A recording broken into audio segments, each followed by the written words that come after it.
did it for 16,000 at this girl's wedding. Mind you, she made it clear that she was a friend of a friend. And normally he charges 25 to 30. 16 grand, listen, is not so bad if you got a bunch of people together. Now, I know this is going to make me seem out of touch with reality, like you always like to point out. But if you got a bunch of people to get, like, I mean, okay, if six, now I know everyone's going to say they wouldn't spend a penny on Tom Sandoval. I'm just saying, that's not so bad. There's a lot of people in that band. You saw it yourself. I don't know how they can make any money on 16 grand. By the way, one of our listeners slipped into my DMs. She just saw Tom Sandoval, the most extras, and said he was extremely endearing. And I said, he's a pretty endearing guy. Pretty endearing guy. Yeah, I mean, I don't know if yeah, he's that endearing, but he's I good. like the guy. He's an awesome cover band for sure.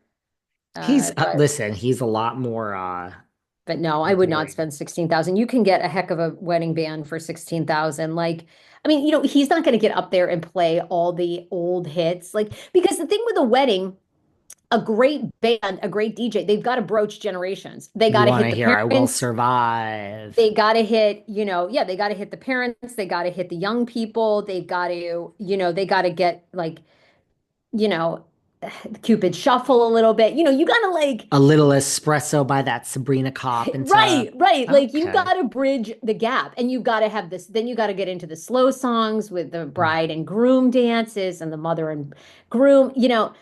So, no. I hear ya. Oh, what do you think about I don't even I know would, where we go from well, here. wait, here, I'm going to give people Yeah. the phone number. If you didn't know this Yeah. already, 917-809-2240 and text BravoCon 2025. You'll be on NBC's list for details, I think, of when the tickets are going to come. Yeah, I'm going to try to get a ticket. Why don't you come to Vegas? Why don't you, even if you don't get a ticket, why don't you just come to Vegas and we'll stay at like the Aria? Oh, and we'll splurge. You're rich. We'll splurge. We'll get a cabana Excuse one me. day. You I am are. a And oh the man. cabanas are like 1,500 for the day. Let's get the cabana. We'll broadcast live from the cabana. Let me tell you I can go something. to a couple events. You stay at the cabana. You get free champagne because you're paying the 1,500 bucks. Then you wade into the pool. The guys are hot. The girls are hot. We'll sit there. We'll have group orgies. Hot. Let me tell you Fun with something. me. Well, I was just gonna say something about that. BravoCon, you made me forget. I'm really pissed at the Aria because they still haven't opened. There's no more buffet ever since COVID. You used to be able to get the General Tso's with the pad thai, with the pepperoni pizza, with the pancakes, with the mashed potatoes. No more. The Aria buffet has not come back since COVID.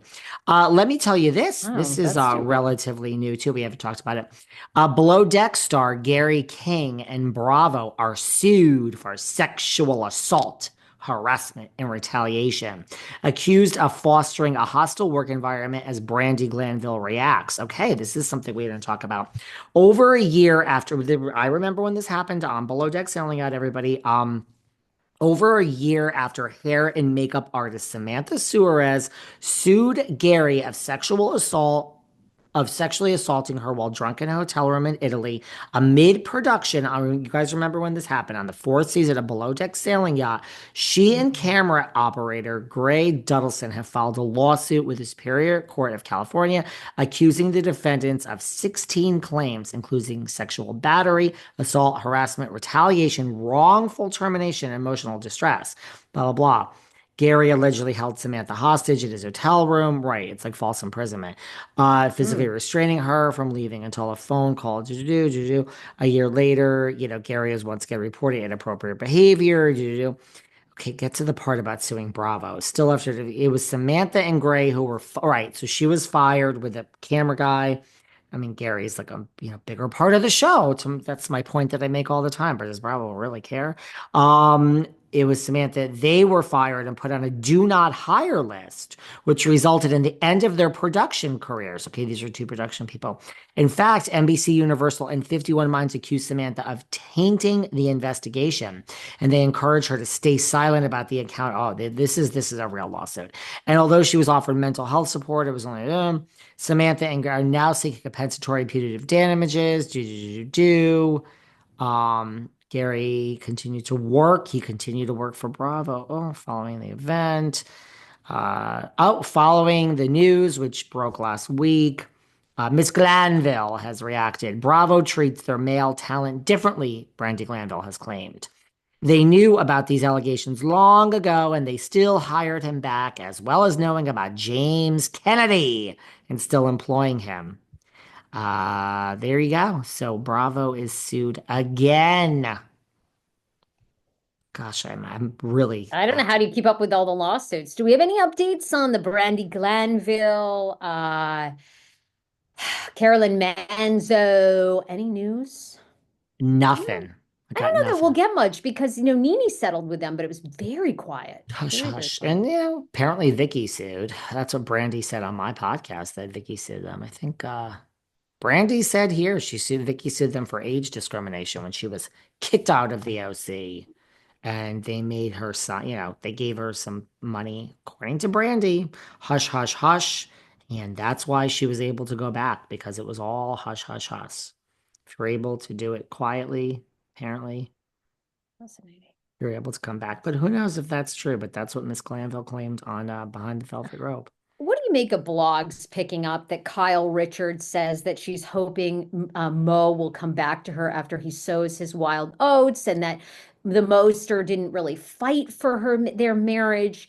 And at the end of the day, her therapist keeps saying, "This is the problem. You and Mo just will not go deep, and you won't get to the bottom of your issues." It's Do you really find that news? Hasn't she moved on with Morgan? I'm lost.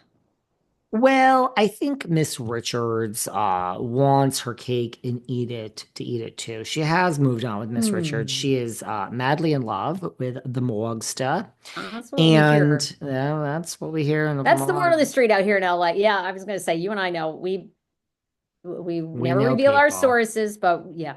Hmm. We have heard that from very reliable sources. And well, she said it in that scene. I actually have to say, I had to rewind that scene with the therapist last week on the couch because I was like, wait, did she just say she would take Mo back if he came back and said, I sowed the oats and I diddled and daddled? I mean, honey, girlfriend, he's been diddling and daddling for a long time from my sources. But now I want you back. It seemed like that's what she said in that scene, right? I actually had to stop the scene and rewind it. Didn't she say that to the therapist that that's why I can't move on 100% because what if he comes back and I'm like, oh, girl. She seemed to say she would take him back. No, that's what I thought she said in that scene. I thought so too, which I thought was a Wow, shocking update. shocking. I thought it was a shocking update. I'm not sure. I don't know. I don't know how we're playing this game. And at the same time, I'm trying to give Kyle a little grace here because I understand the half in, half out, you know? What? No, I don't know. You don't, well, I think with them, I don't think they dislike each other. I don't think it's like a PK Dory where now we're Right. hearing, from recent stories, they're not even on speaking terms. Okay. They're not even speaking to one another. PK wants nothing to do with her. It's getting hostile. I don't think it was ever like that with Mo and Kyle. And I'm not sure